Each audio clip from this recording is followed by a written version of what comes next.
Mas olha, esse conteúdo da terceira unidade é o melhor conteúdo de mecânica dos fluidos, é o mais fácil, assim, eu acho, né? Depois que a pessoa sofre na segunda unidade, aí chega na terceira, aí tudo é bom, tudo dá certo, né? É Quer assim. dizer que a prova vai estar fácil, hein, professora? Não é que a prova vai estar fácil, é que o conteúdo da prova é fácil, né? Não vamos misturar o que foi dito. Mas porque o conteúdo é muito mais simples, né? Nessa terceira unidade, as equações são menores, tudo facilita a vida das criaturas. Ah, depois de Navier-Stokes, eu acho que não tem como encontrar algo maior que aquilo. E assim, né? Depois eu passei a primeira e a segunda unidade querendo desistir. E agora, Vinícius? Tá achando que vai dar certo? Agora tá aparecendo as primeiras. Oh, não tem aquele coach da depressão, como é que é? Coach da sofrência, sei lá. Eu quero dizer, olha, no começo estava ruim, aí no final parecia que ainda estava no começo.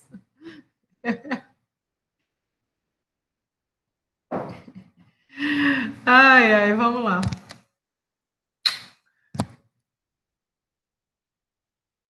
Seguinte, meu povo, eu vou fazer de novo, igual que eu fiz da outra vez. Eu acho que deu certo. Fazer uma apresentação em branco.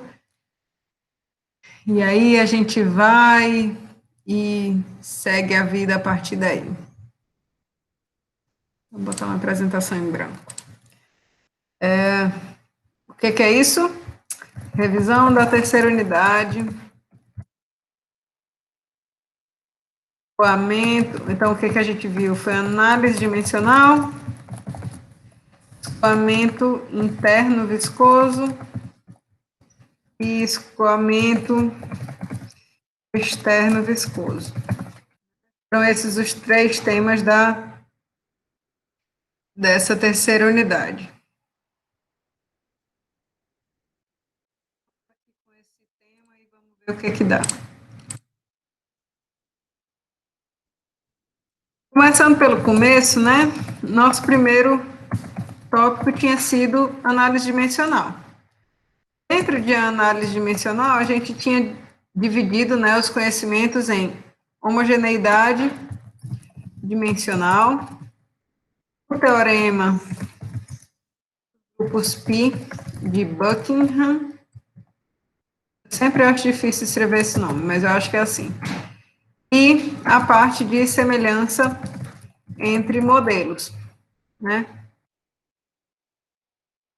Porque o que acontece? Menina, esse negócio está ficando cada vez mais tecnológico. Olha que bonito, até fica mudando, fica uma ondinha, ó. Meu Deus. Estou me impressionando aqui com esse Windows, viu? Cada dia melhor. Amém, Senhor. Um dia ele para de atualizar, né? Então, nessa parte de análise dimensional, nesse primeiro tópico de homogeneidade dimensional, a gente tinha primeiro tratado do que era, né, uma dimensão, né, e a gente viu que as unidades, elas eram uma forma de atribuir um valor a uma dimensão, né?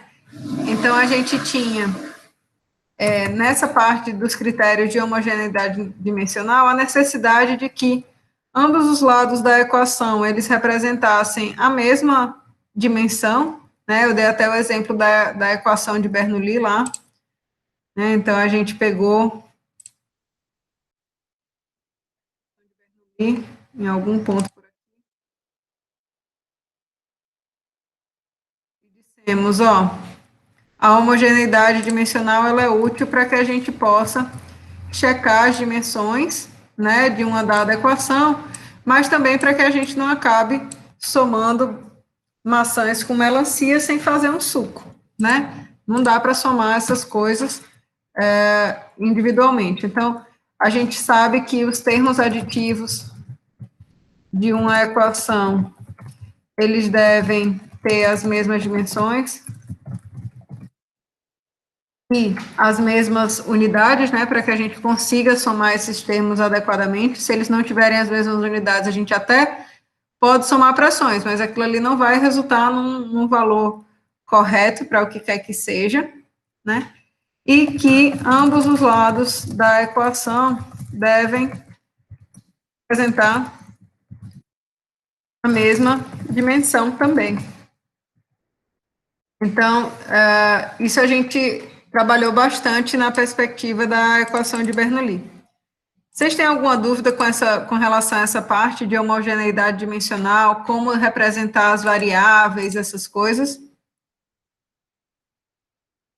Porque, na realidade, essa parte ela é bastante simples. A gente, inclusive, falou, né, nas aulas anteriores, da necessidade de representar, né, essas variáveis sempre com as mesmas grandezas de base, né? Então, se eu optava por representar esses problemas de mecânica dos fluidos usando massa, comprimento e tempo como grandeza de base, que eu permanecesse usando essas mesmas grandezas de base até o final. Porque se a gente mistura essas quantidades, então fica impossível, na realidade, você fazer análise dimensional, porque a gente vai precisar justamente trabalhar com as dimensões de cada um desses termos. Então, não dá para representar os termos usando grandezas de bases diferentes, né? Por quê? Porque justamente a gente ficaria com quantidades que não se cancelariam, certo? Então, nessa primeira parte de homogeneidade dimensional, era mais simples, realmente. Mas se vocês tiverem alguma dúvida do que FLT quer dizer, do que MLT quer dizer, como que escolhe qual que vai usar, fiquem à vontade para dizer agora, porque, enfim, falem agora ou cale-se para sempre, né? Mais ou menos assim. Porque, querendo ou não, essa é são nossas últimas aulas de dúvidas e tudo mais, certo?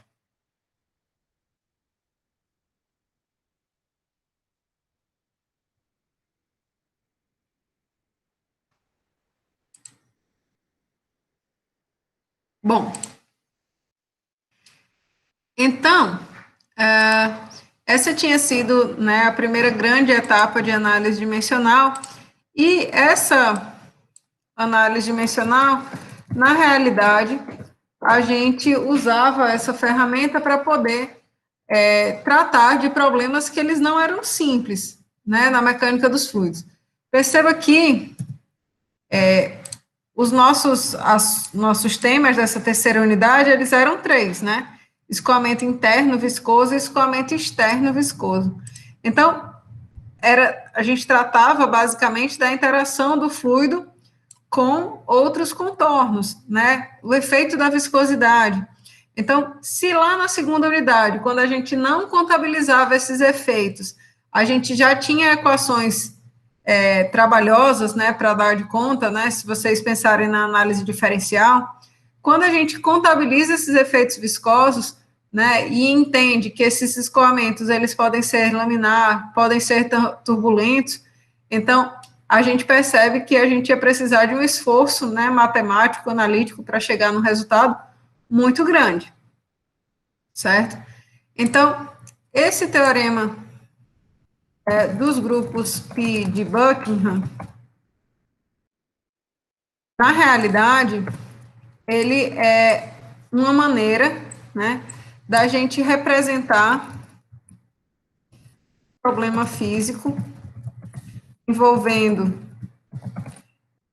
N parâmetros, né, em que esses parâmetros, N parâmetros,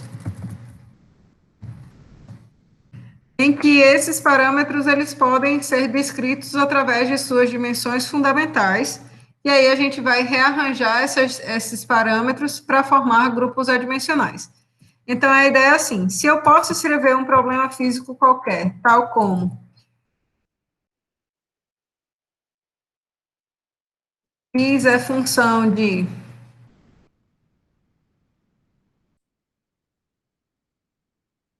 x1, x2,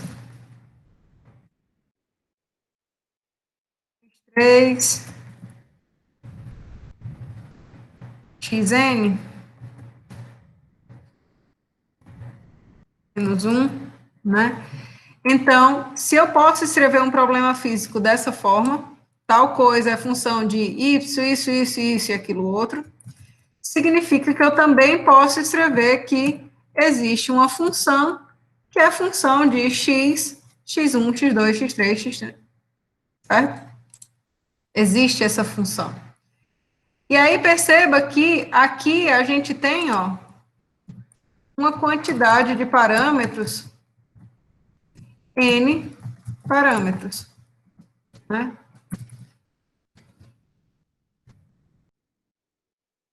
E o que o teorema dos grupos π propõe é justamente que eu represente esse problema físico, que pode ser escrito como essa função aqui, que envolve n parâmetros, na forma de grupos adimensionais, né? Então, se eu posso escrever isso, eu posso escrever que existe, né,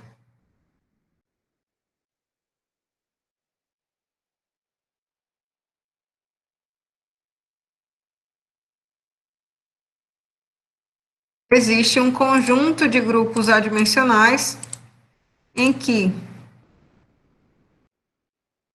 representa esse mesmo problema físico, em que π1 é função de 2, de 3, e K, grupos adimensionais, onde esse grupo K é, na realidade, né, dado por uma redução do número de parâmetros iniciais. E essa redução é justamente através do número de dimensões, J, que representa o problema físico inicial, certo? Então, eu tinha um problema que relacionava N parâmetros, e agora eu vou descrever esse mesmo problema físico através de um grupo menor de números adimensionais, certo? E esses números adimensionais, eles vão relacionar esses mesmos parâmetros físicos, certo? Então, como eu falei para vocês na aula, isso aqui era um algoritmo. Então, se é um algoritmo, então a gente tem uma sequência de passos, né, a seguir. Então, um problema normal aí de análise dimensional, típico, né, a gente tinha essa sequência de passos, né, iniciando com a listagem e contagem do número de parâmetros envolvidos. Esse número de parâmetros era justamente o tal do número n, né? Em seguida, a gente tinha a descrição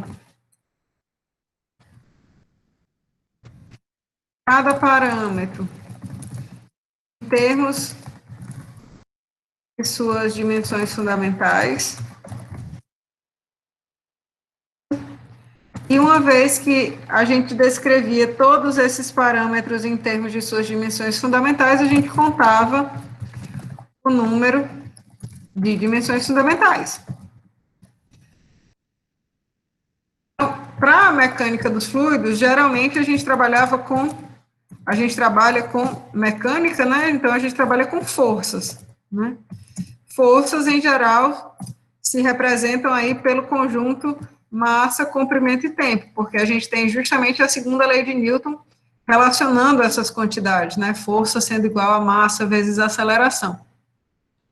Porém, em outros problemas, né, referentes a outras ciências aí do conhecimento, ou até mesmo a mecânica dos fluidos, a depender do problema, A gente pode ter a importância de temperatura, a gente pode ter a necessidade de avaliação do número de mols,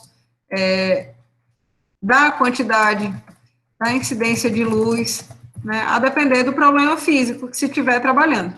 Então, esse número de dimensões fundamentais, geralmente ele é 3, né, esse número de dimensões fundamentais aqui é justamente o J, a gente tinha tratado.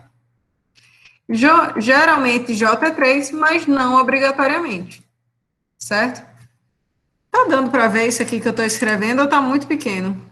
Eu estou achando que... Tá um pouco pequeno, viu, professora?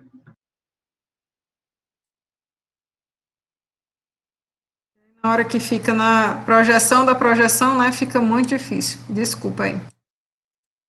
Melhorou, né? Eu boto maior ainda.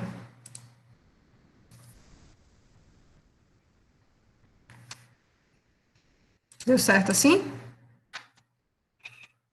Deu, professora, melhorou um bocado. Pronto. Então, como eu ia dizendo, né? A gente tem uma sequência de etapas para seguir, né?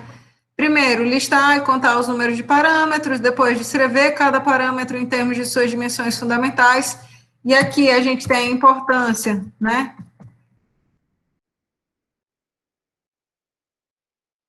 De usar um único sistema de grandezas de bases. Então, se você começou a descrever seus parâmetros em termos de massa, comprimento e tempo, permaneça com massa, comprimento e tempo. Não vá inventar de misturar essas grandezas de base. Por quê? Porque se você misturar, na etapa seguinte, sua análise dimensional não vai fechar, não vai dar certo. Certo? Depois que a gente descrever cada um desses parâmetros, então a gente conta o número de dimensões fundamentais J, né? E é esse número de dimensões fundamentais J que vai permitir a gente determinar qual o número de grupos π.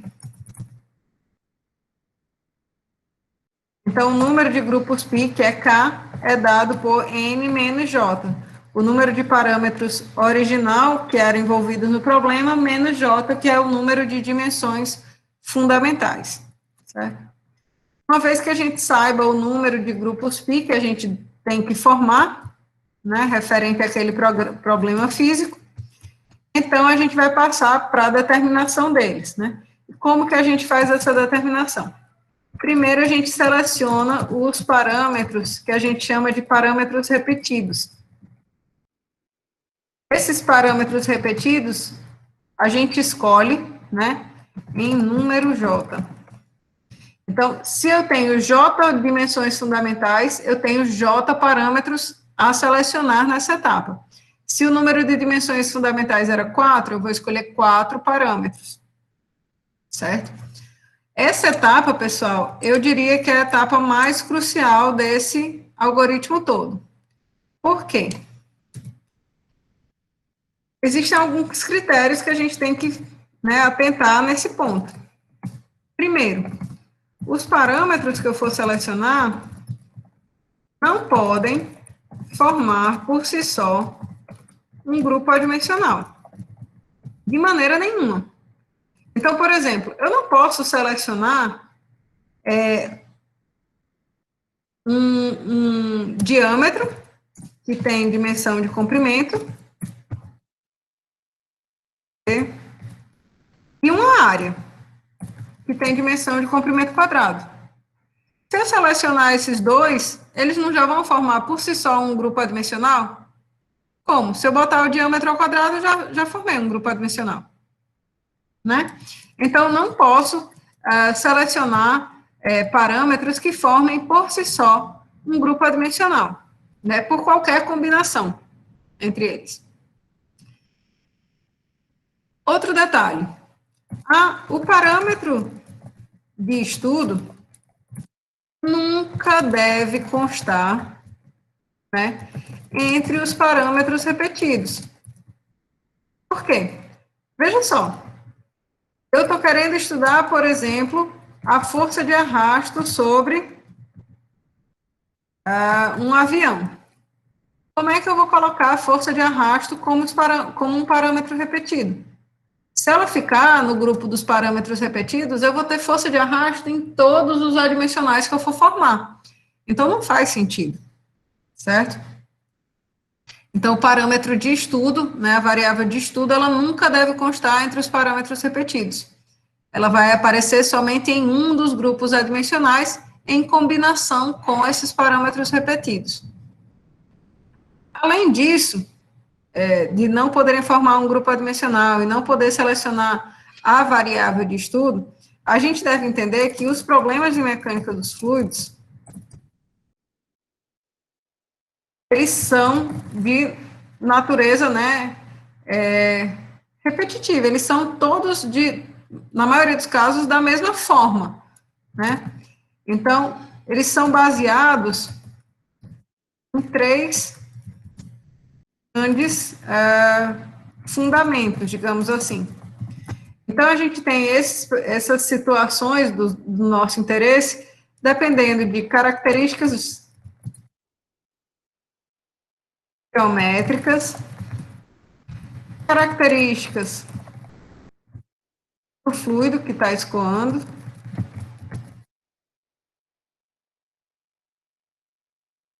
e fatores externos. Então, em geral, a gente tem a geometria do problema, o fluido que está escoando e os fatores externos, que são justamente as características do escoamento, que são, né, que representam a maioria dos problemas de mecânica dos fluidos. Então, é interessante que os parâmetros repetidos que você for selecionar contemplem essas três grandes áreas, né, de características, certo? Então, isso são algumas dicas aí para vocês selecionarem esses parâmetros repetidos, né? Uma vez que você selecionou esses parâmetros repetidos em número J, você vai fazer a combinação, né, desses parâmetros com cada um dos demais parâmetros individualmente, né?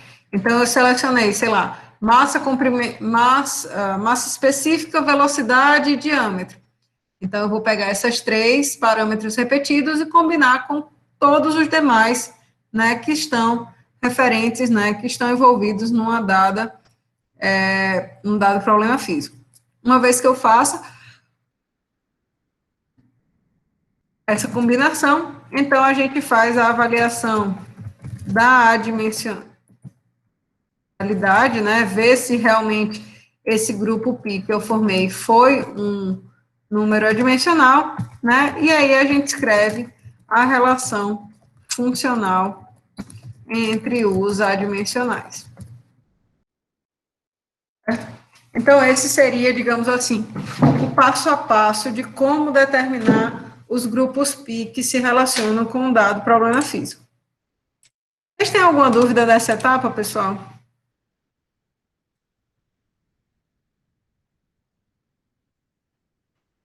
Kyra aqui perguntou a respeito dos dois grupos de grandeza de base.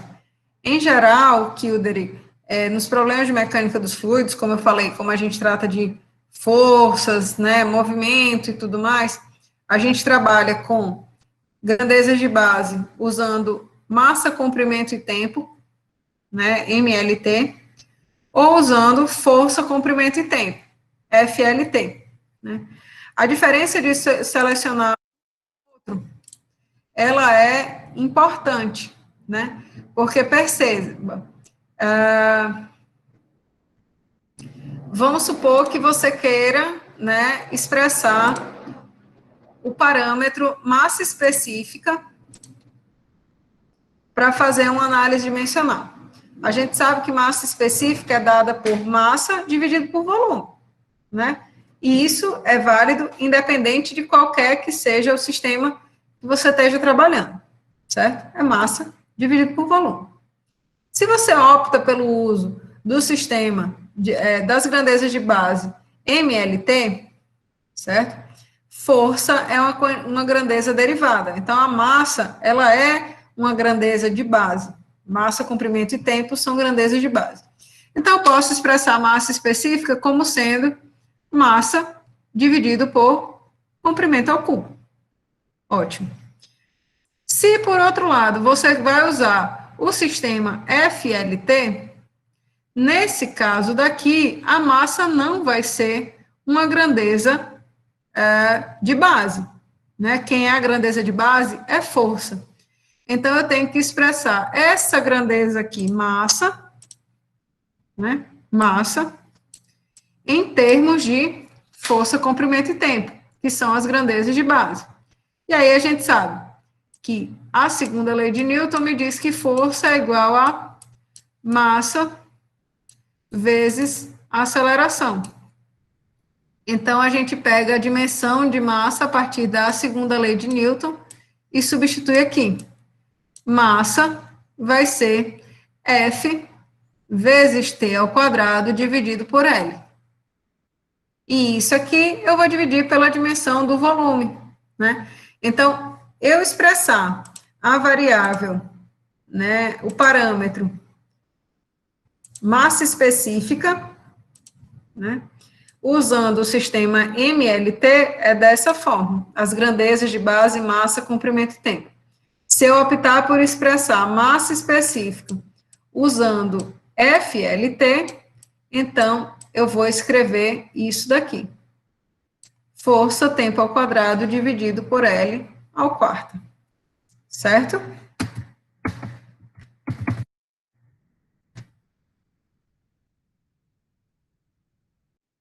Compreendeu aí a diferença, Kildare?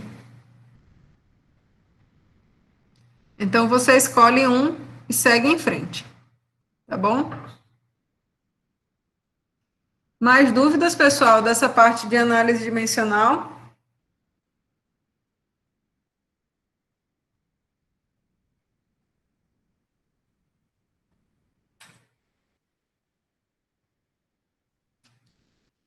Então, meu povo,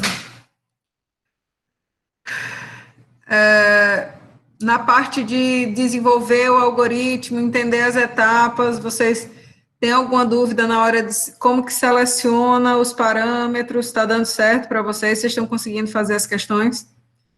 O questionário de vocês tem questão de análise dimensional, viu?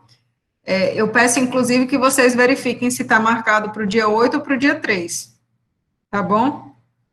Porque senão já está acabando o prazo. Eu não lembro se está dia 8 ou dia 3. Pronto, está dia 8, né? Excelente.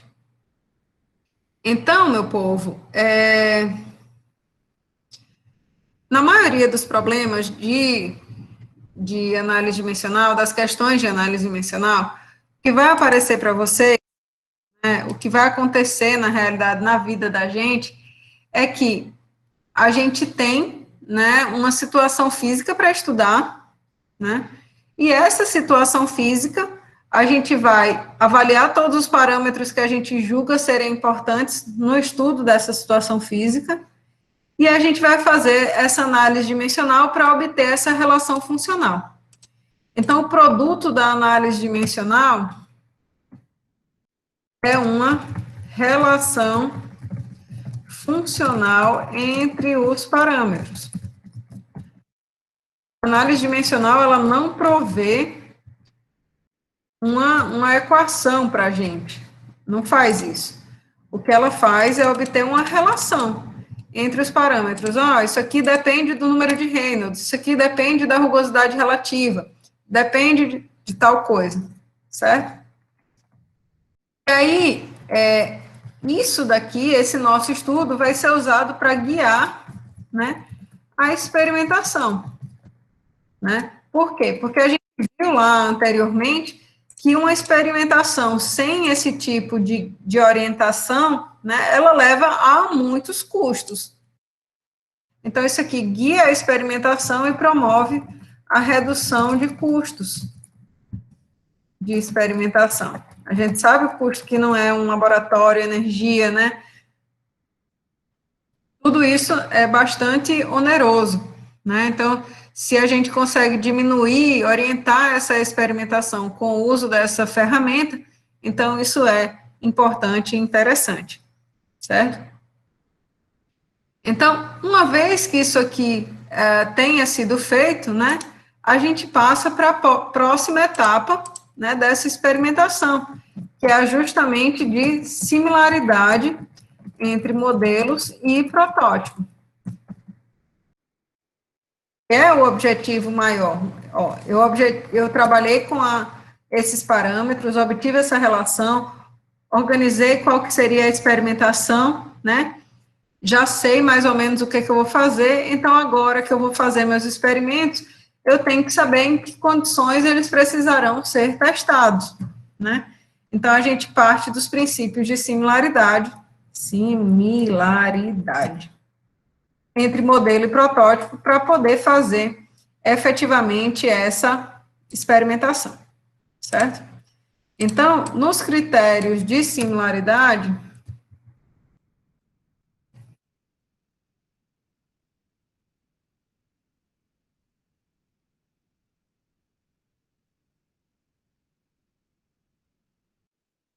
esses critérios de similaridade, a gente tem alguns, né, elementos que vão dar confiança à pessoa que está fazendo justamente essa experimentação, né? Quais são esses critérios? Primeiro, a similaridade geométrica, né, que diz para a gente justamente que todas as dimensões do modelo e do protótipo, elas devem se relacionar através de um fator constante, né? Então, por exemplo, se o diâmetro do modelo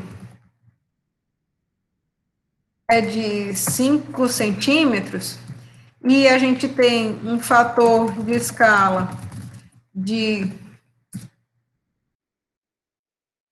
10 vezes, então o diâmetro do protótipo a gente pode esperar que seja de 50 centímetros, né? Obviamente, tá, pessoal, que isso aqui não necessariamente o protótipo é maior do que o modelo. Não é obrigatório. Porém, em geral, o que acontece é que o modelo, ele é menor do que o protótipo, porque a gente quer diminuir justamente esses custos de experimentação.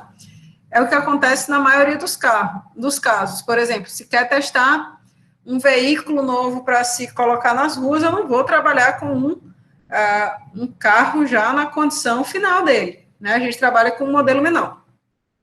Mas o caminho inverso, que não é o tradicional, que não é o corriqueiro, ele também pode acontecer, né? Eu posso estar querendo trabalhar, estudar um fenômeno numa escala macroscópica, né, para eu ver melhor o que acontece em uma escala micro, né? Então, eu posso querer, por exemplo, simular como que é o escoamento através de um capilar, né?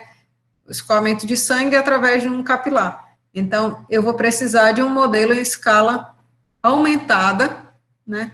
Então, o diâmetro do protótipo, ele será, na realidade, a condição real, né? Que seria a condição do protótipo, seria menor do que a condição do modelo. O modelo seria aumentado. Mas esse não é o caso, digamos assim, corriqueiro, certo? Além da similaridade geométrica, a gente tem o critério de similaridade cinemática, que a gente sabe que as velocidades do modelo e do protótipo também se relacionam através desse fator constante, né? E aí a gente tem justamente a velocidade, vamos dizer, na proa do navio, na condição de protótipo é de 100 nós. Então, no modelo ele vai estar trabalhando, sei lá, se o fator de escala for 10, a 10 nós, certo?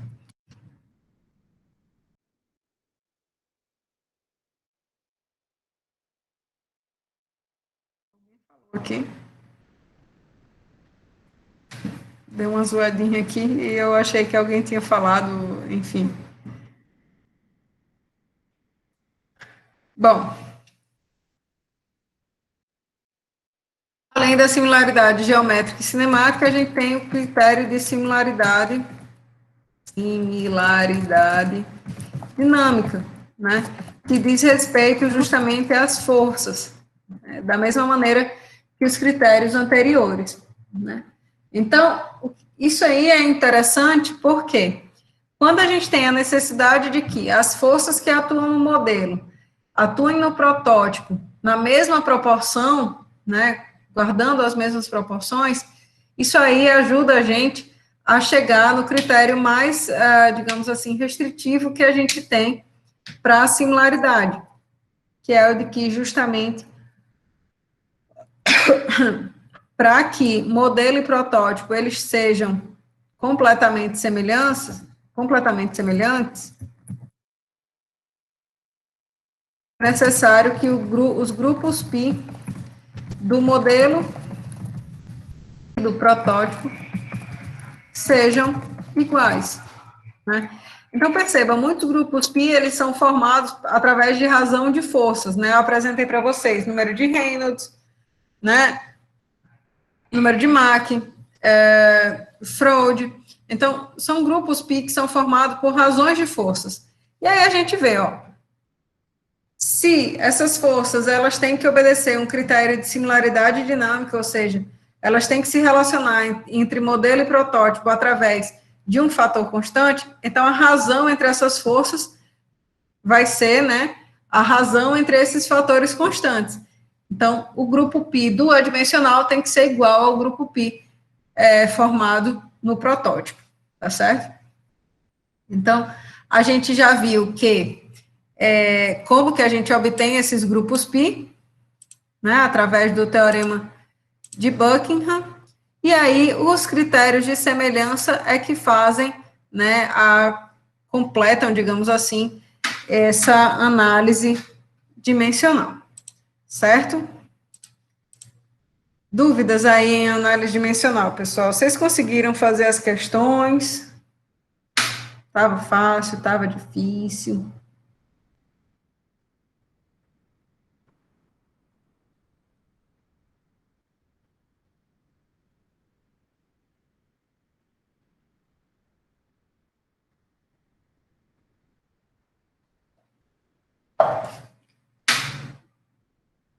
Diga, Júnior.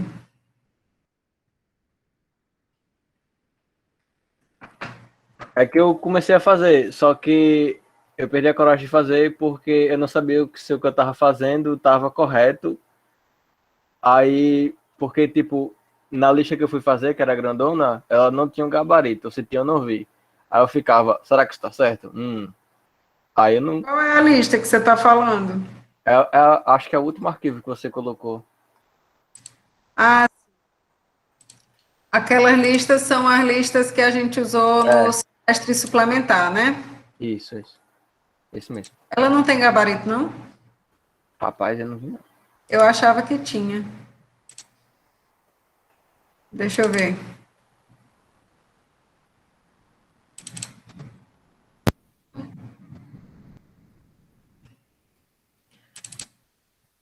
Eu acho que é esse aqui, questionário 6 e questionário 7.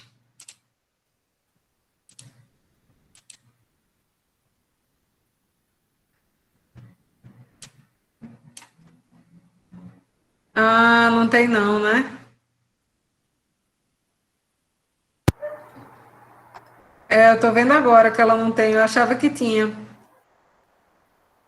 Essa parte aqui, na realidade, é de escoamento de fluidos, deixa eu ver de análise dimensional. Ah, é mesmo, não tem. Mas deixa eu Se lhe puder dizer, botar... eu não sei se eu vou ter condições de fazer isso aqui tudo até o dia da prova, não. Mas eu vou ver se eu tenho essas respostas já em algum lugar e aí se eu consigo disponibilizar isso aqui, tá? Eu vou olhar.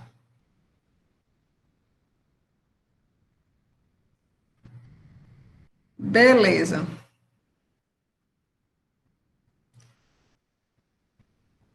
Ó, tá.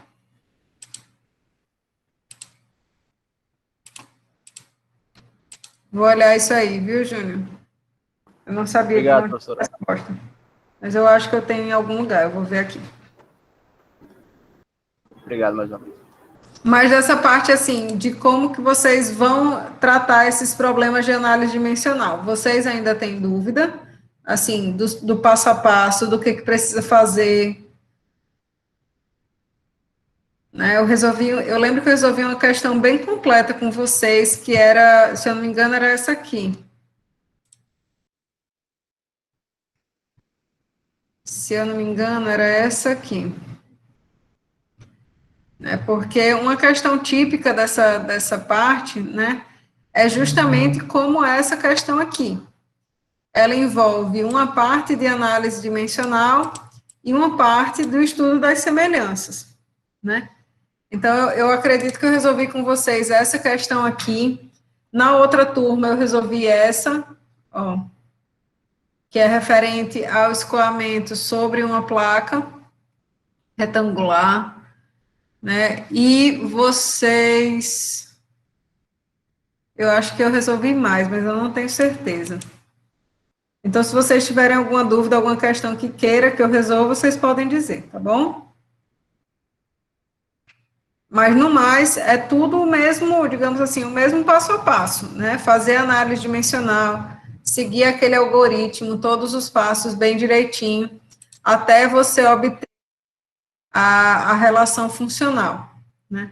Então, por exemplo, eu vou dar o exemplo da questão que eu não fiz com vocês. Deixa eu ver se ela está aqui toda respondida. Ah, não. Mas eu digo mesmo assim, né? Então, ó, por exemplo, nesse caso aqui, que ele fala do escoamento sobre essa placa, né? Ele não fala precisamente qual que é a relação funcional, né? Mas aqui ele pergunta, ó, só para determinar o conjunto de grupos π adequado para o estudo experimental desse problema.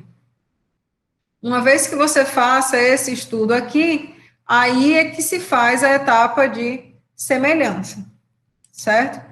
Então, qualquer que seja o problema de análise dimensional, vocês vão ter, ó, que primeiro descrever quais são as variáveis envolvidas, contar todas elas. Lembrem que isso aqui não é somente as que, por exemplo, a força de arrasto é função disso. Você não vai contar somente esse lado da equação, você vai contar todos os parâmetros, né?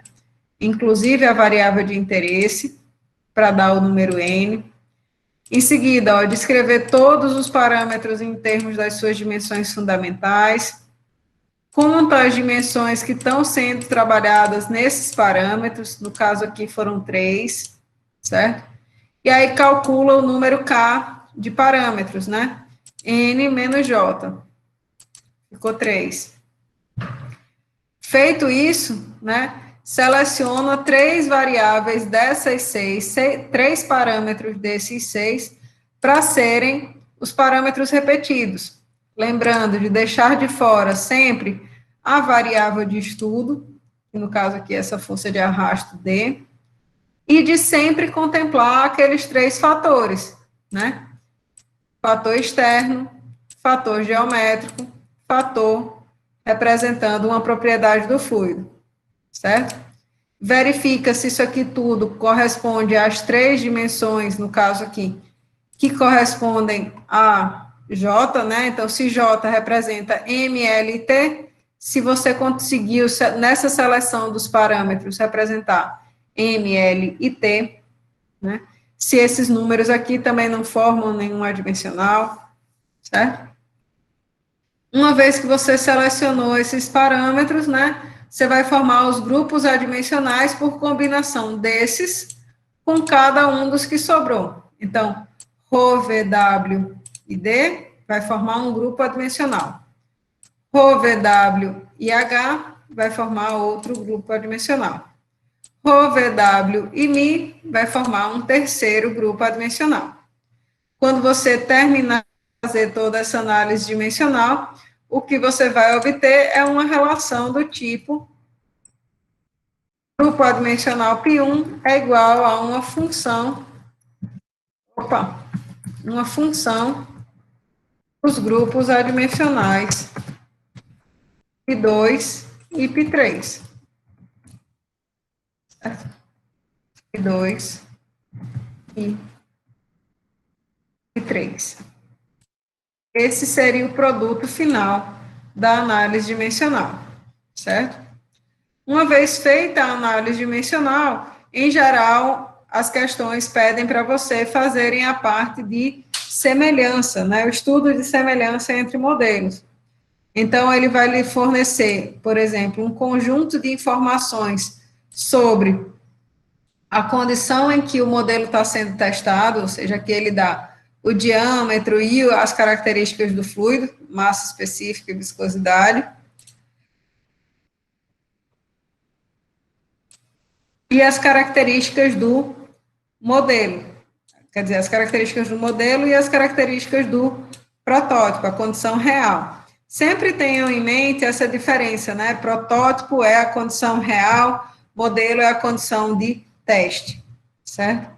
Quando vocês estiverem nessa etapa de semelhança, então vocês vão trabalhar justamente com a igualdade, né, entre os parâmetros adimensionais do modelo e do protótipo, para que vocês possam obter as informações que são de interesse de vocês. Pode ser que vocês, na análise dimensional de vocês, queiram, por exemplo,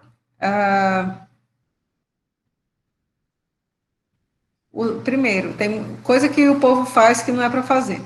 O problema não depende do número de Reynolds, mas aí o aluno quer fazer, sabe o quê? Igualar o Reynolds do modelo com o Reynolds do protótipo. O problema não depende do número de Reynolds. Mas a criatura quer fazer isso. Ela faz. Dá errado, mas faz.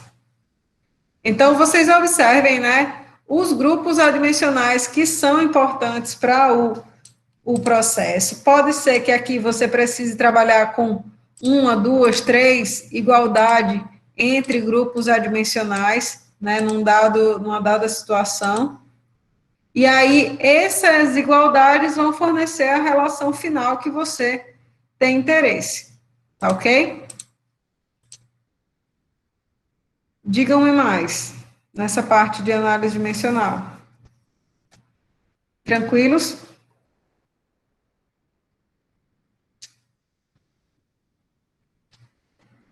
Assim, o outro grande tema que nós tratamos foi o de escoamento interno, né? Na verdade, escoamento viscoso, né? E aí, esse escoamento viscoso, ele tanto podia ser interno quanto externo, né? E aí, a gente viu que o fato da gente começar a tratar da característica viscosa do escoamento estava relacionado com o fato de eu considerar, né, o efeito da viscosidade. Então, essa viscosidade, que era responsável aí justamente pelo atrito entre as camadas do fluido, o atrito intermolecular, ela ia causar um retardo, né, nas camadas de fluido próximo aos contornos sólidos, em decorrência da condição de não escorregamento, formando o que a gente chamou de camada limite, né? E aí, essa camada limite é justamente aquela região do escoamento nas quais os efeitos, né, de viscosidade, né, onde os efeitos de viscosidade, eles são contidos, certo? E aí, quando eu estava falando, não sei se na turma de vocês ou na outra, a respeito de desenvolvimento de camada limite, né, a camada limite é, como eu falei, né, essa região adjacente à superfície sólida, na qual essas tensões viscosas estão presentes, né? Então, dentro da camada limite, as tensões, né, que estão presentes, porque existe o cisalhamento entre as camadas de fluido, elas geram os tais dos gradientes de velocidade. Então, a gente diz que a camada limite, ela parte desde da origem aqui na superfície sólida, né, até uma espessura delta, em que a velocidade da corrente, ela está a 99% da velocidade da corrente livre. Então, imediatamente após essa espessura delta, a gente tem a condição de escoamento livre, né, escoamento não perturbado pela presença do contorno sólido, certo? E aí, perceba, né, a própria camada limite, ela depende aí, né, o Reynolds, ao longo da camada limite, ele depende da posição X que a gente considera. Então, existe uma posição em que essa camada limite, que inicialmente ela seja laminar, ela passa a ser uma camada limite turbulenta, né? Então, essa camada limite turbulenta, verifique aqui, né, na figura, que ela cresce muito mais rapidamente do que a camada limite laminar, né? Então, essa informação aqui, ela é importante tanto para o escoamento interno quanto para o escoamento externo, porque, veja só, quando a gente começou a tratar qualitativamente desse escoamento interno viscoso, a gente disse assim, olha, o fluido, né, o fluido, quando ele entra dentro de uma tubulação, né, ele inicialmente é considerado como tendo um perfil uniforme aí na entrada, né, e vai se desenvolver, vai ocorrer o desenvolvimento dessa camada limite, em decorrência dos efeitos viscosos. Essa camada limite, né, inicialmente, nessa região aqui de desenvolvimento dela, a gente tem justamente uma região que ainda não sentiu os efeitos da viscosidade. Então, aqui, nessa região que eu estou destacando, que é a região invíscida, não se sente os efeitos da viscosidade, e o fluido está escoando com a velocidade aqui da corrente livre. Porém, quando essa camada limite ela atinge a totalidade aqui da seção transversal, ela cresce tanto que ela atinge a totalidade da seção transversal, a gente diz que a região de entrada teve fim, né, e que o escoamento é plenamente desenvolvido. Então, perceba que esse desenvolvimento da camada limite, ele está relacionado, né, com o regime de escoamento, certo? Se o escoamento, ele é laminar, então essa camada limite, ela demora mais, né, esse comprimento aqui, até que ela atinja a seção transversal completamente, ele é mais longo, né, isso aqui demora mais para atingir a linha de centro, do que no escoamento turbulento, certo? No escoamento laminar, esse comprimento de entrada é aproximadamente 140 vezes o diâmetro, enquanto no escoamento turbulento, isso aí seria da ordem de 40, né? Então, o escoamento turbulento, a camada limite, ela cresce muito mais rapidamente do que no escoamento laminar, tá? Uma vez que essa camada limite se desenvolveu, então a gente entra na condição de escoamento plenamente desenvolvido, né?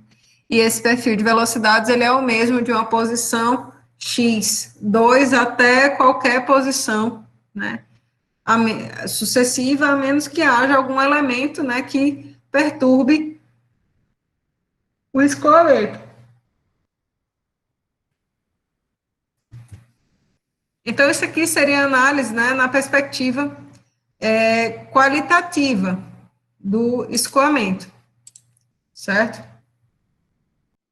Quando a gente passa a analisar o escoamento já na perspectiva quantitativa, então a gente começa a ver, né, algumas, né, significativas diferenças entre o comportamento do escoamento laminar e o comportamento do escoamento turbulento, certo? Então, para o escoamento laminar, a gente pode diretamente conseguir avaliar, né, quantificar analiticamente características importantes do escoamento, como vazão, velocidade, distribuição de tensão, queda de pressão, todas essas quantidades, né? E para fazer isso, a gente vai se basear num balanço de forças que atue sobre esse elemento infinitesimal.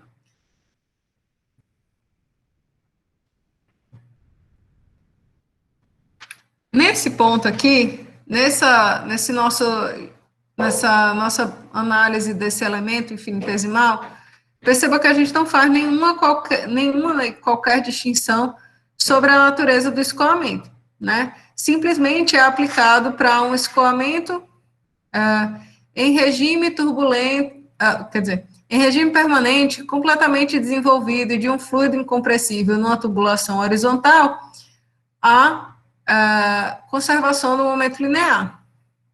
Quando isso é feito, a gente verifica que o somatório de forças de superfície tem que ser igual a zero, né, sobre esse elemento infinitesimal.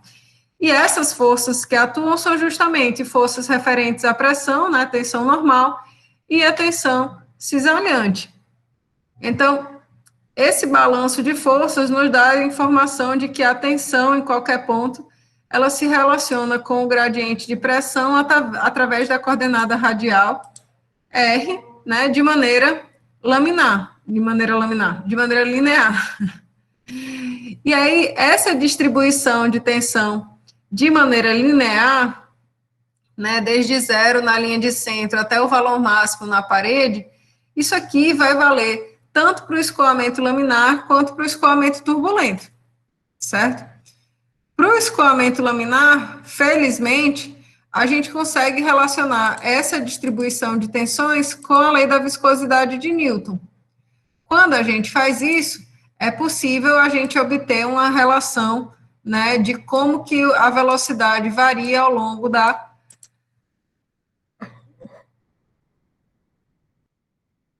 posição radial, certo?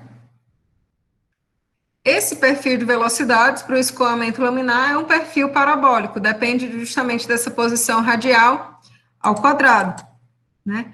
E aí a beleza do negócio é o seguinte, de posse do perfil de velocidades, ó, a gente tem como determinar a distribuição de tensão, né? Como? Eu pego esse perfil de velocidades, de posse desse perfil de velocidade daqui, ó, eu posso simplesmente calcular a derivada, multiplicar pela viscosidade, tenho a equação que diz qual que é a distribuição de tensão. A gente pode determinar qual que é a velocidade máxima do escoamento, qual que é a velocidade média do escoamento, qual que é a vazão, né? Então, a velocidade máxima, por exemplo, a gente determinou entendendo que o ponto de máxima é um ponto de inflexão nesse perfil de velocidades. Então, a primeira derivada tem que ser igual a zero nesse ponto. Então, eu determino qual que é a coordenada R, em que essa derivada é igual a zero. Então, esse ponto aqui, ele só ocorre quando R é zero, ou seja, na linha de centro, né? E aí a gente tem uma expressão também para a velocidade máxima do escoamento. Se a gente quiser determinar a vazão volumétrica, a gente pode integrar esse perfil de velocidades ao longo da área e obter a equação que a gente chama de equação de Hagen-Poiseuille, né? Em que se relaciona a vazão volumétrica com o diâmetro da tubulação e a queda de pressão. Então, perceba que para o escoamento laminar, tudo é lindo, tudo é maravilhoso, a pessoa pode calcular 2.497 coisas diferentes a partir dessas relações de maneira simples, né? Posso calcular a velocidade média, posso calcular qual que vai ser, sei lá, mais para frente a gente vê o fator de atrito, né? Tudo isso para o escoamento laminar é mais fácil e a gente consegue fazer, né? Enquanto para o escoamento turbulento a gente sofre algumas dificuldades, principalmente relacionado ao fato da gente não ter uma equação, né, como a equação da viscosidade de Newton, para relacionar a distribuição de tensão lá com esse perfil de velocidades, certo? Para o escoamento laminar, meu povo, vocês têm dúvida? Vocês fizeram alguma questão daquele lá lista? Como que está a vida de vocês com o escoamento laminar?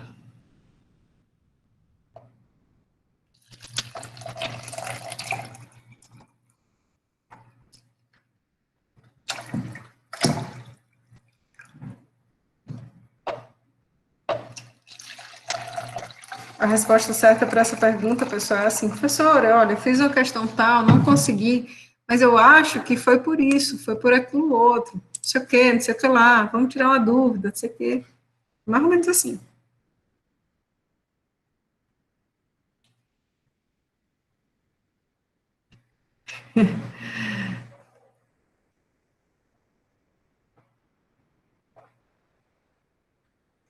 O detalhe é o seguinte, ó, pessoal. Nem toda questão vai aparecer para vocês dizendo assim, olha, isso aqui é uma questão de escoamento laminar. Olha, isso aqui é uma questão de escoamento turbulento. Isso não vai acontecer.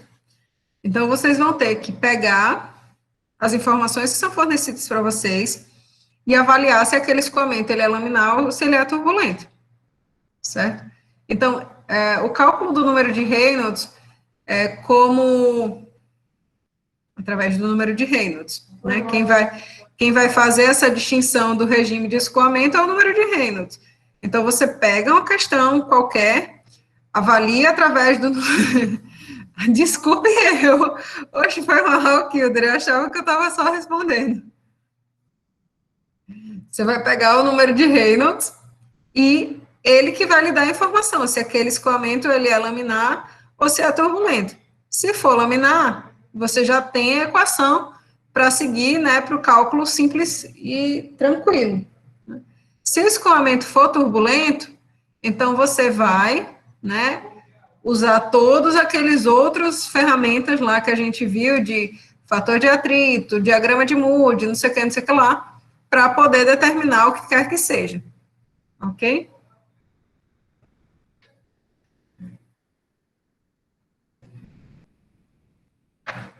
Então, meu povo, eu vou começar a falar a respeito do escoamento turbulento. Se vocês não têm mais dúvidas a respeito do escoamento laminar.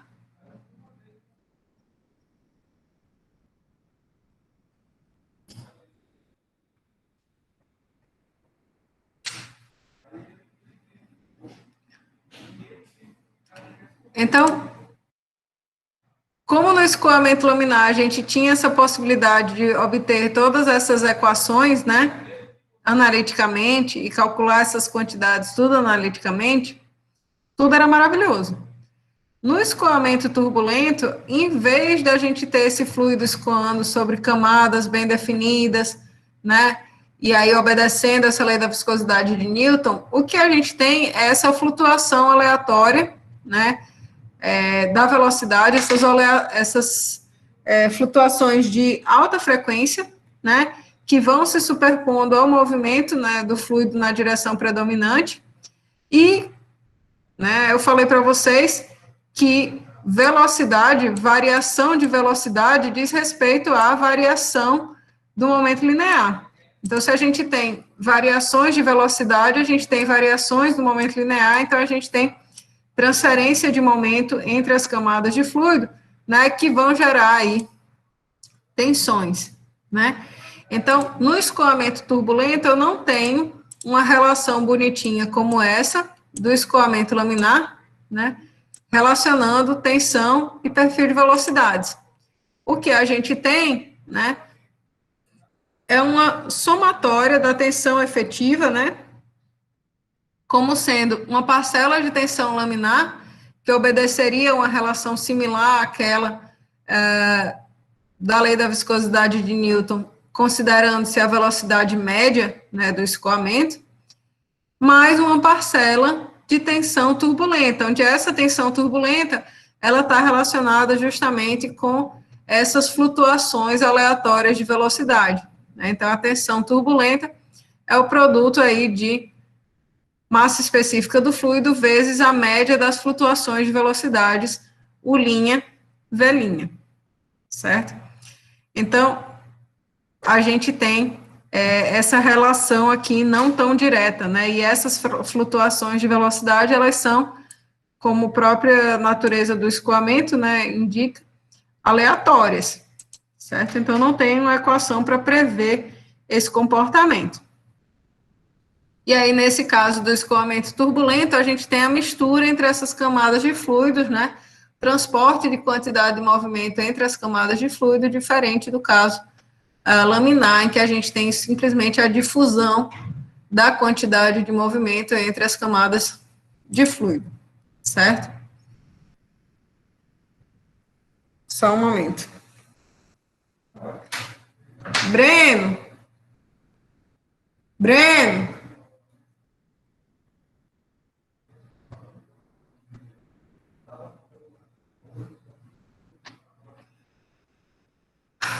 Então, pessoal, essa tensão total que eu apresentei para vocês no slide anterior, que é a soma da parcela laminar com a parcela turbulenta, né? Ela, obviamente, também obedece, né, aquela mesma relação com a variação de pressão, né, com o gradiente de pressão ρP/ρx, com a queda de pressão por unidade de comprimento, né, que é uma relação linear com a cota radial. Então, a gente tem que na parcela mais próxima à parede da tubulação, né, existe uma contribuição da tensão laminar que é maior do que a contribuição da tensão turbulenta. Por quê? Porque justamente na parcela mais próxima à parede, a gente tem um gradiente de velocidade muito grande, né? O fluido ele passa da velocidade zero na condição de não escorregamento na parede até uma velocidade máxima aqui do escoamento muito próximo, né, da parede. Como a gente vai ver, esse perfil de velocidade, ele é bastante achatado, então ele rapidamente passa de zero até a velocidade máxima aí do escoamento, certo? Então, para o escoamento turbulento, a gente tem essa distribuição de tensão dessa maneira, né? Em que a parcela laminar ela é dominante nas proximidades da parede da tubulação, enquanto a parcela turbulenta ela é dominante, né, distante dessa tubulação, né, distante da parede, né, no meio, digamos assim, no seio do fluido que está escoando. E aí, como eu falei para vocês, já que a gente não tem a lei da viscosidade de Newton, né, para relacionar a tensão cisaliante com o gradiente de velocidade, foram usados foi-se usado, né, experimentação numérica, experimentação física mesmo, né, a dimensionalização de equações, né, e critérios de linearização, etc., para se obter como que seria esse comportamento, né, do escoamento de fluidos. E aí se verificou que próximo à camada de parede, né, que seria a subcamada viscosa, se tem uma relação entre a velocidade média do escoamento e o que se chama de velocidade de atrito, que seria uma relação aí linear com a posição, né, com a cota Y. E aí a gente tem essa relação aqui que permite justamente que a gente calcule qual que é a espessura da camada limite nesse escoamento, por exemplo. E já na região mais próxima, né, à linha de centro, então a gente tem uma relação aí que segue o que a gente chama de uma lei de potência. Então, para o escoamento turbulento, a gente tem um perfil de velocidades determinado experimentalmente que obedece uma lei de potência, onde esse fator N depende justamente do número de Reynolds, né, depende da condição do escoamento. Então, quanto mais turbulento, maior é esse fator aqui, N, e isso acarreta justamente em um achatamento, digamos assim, do perfil de velocidade, né? Então, nessa figura aqui, fica bem claro a diferença do perfil laminar de escoamento em detrimento a um perfil turbulento, por exemplo, com N igual a 7, né? E aqui é retratada a comparação entre o perfil com N igual a 5, que é mais rombudo, versus um perfil com N igual a 10, que seria justamente bem mais achatado, certo? Então, para o escoamento turbulento, analiticamente, não existe muito que a gente possa fazer, né? As análises do perfil do escoamento turbulento, elas passam a ser mais elaboradas na medida que a gente faz as considerações de energia nesses escoamentos.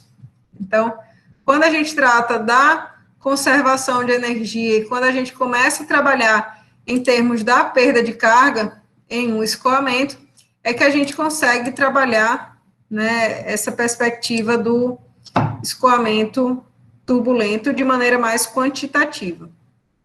Dúvidas, meu povo?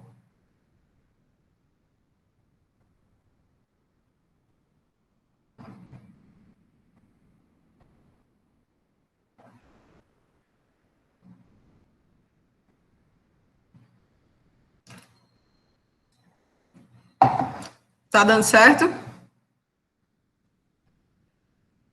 Então, né? Quando a gente fez essas considerações de energia aqui, para os escoamentos, independente de ser laminar ou turbulento, a gente obteve essa equação aqui, que era a equação de conservação de energia no escoamento interno viscoso, em que a gente via, né, que os termos referentes à taxa de transferência de calor entre as camadas de fluido e variação da energia interna se relacionavam com a variação de pressão de uma seção a outra, variação da energia potencial e variação da carga cinética, né?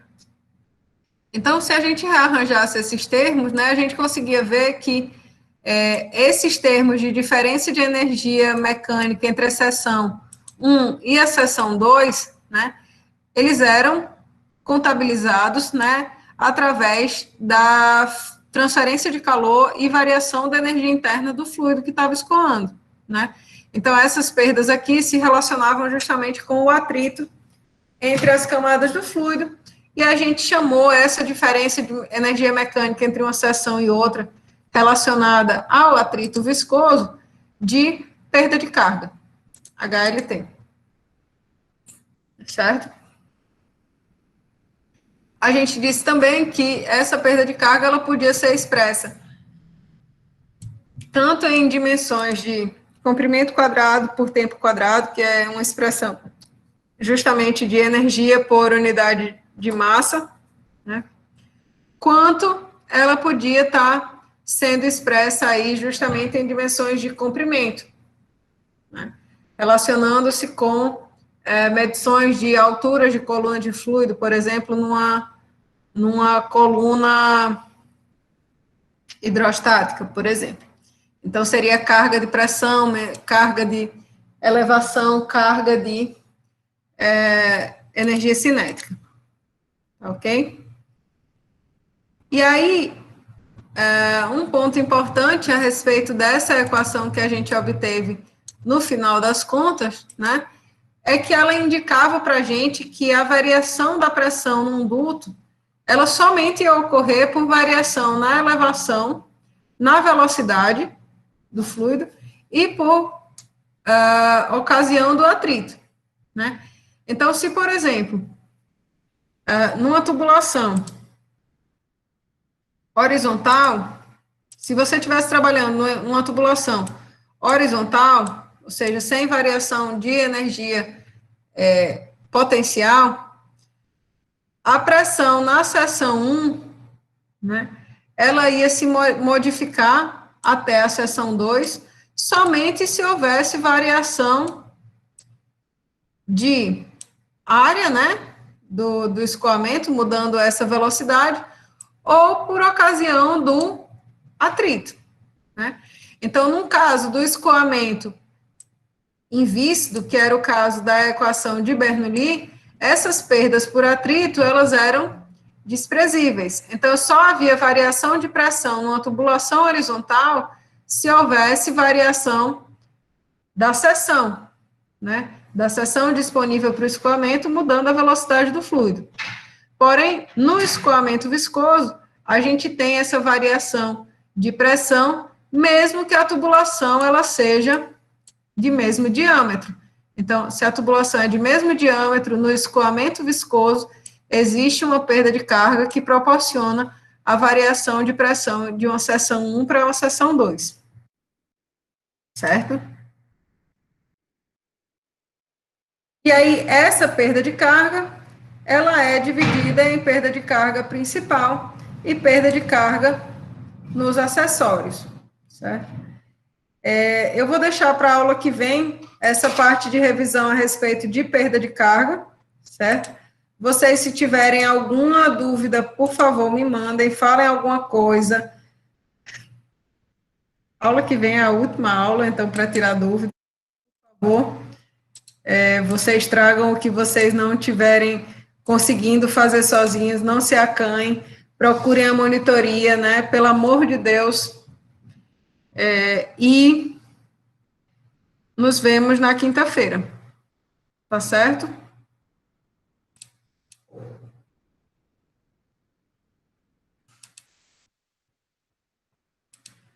Até mais, meu povo.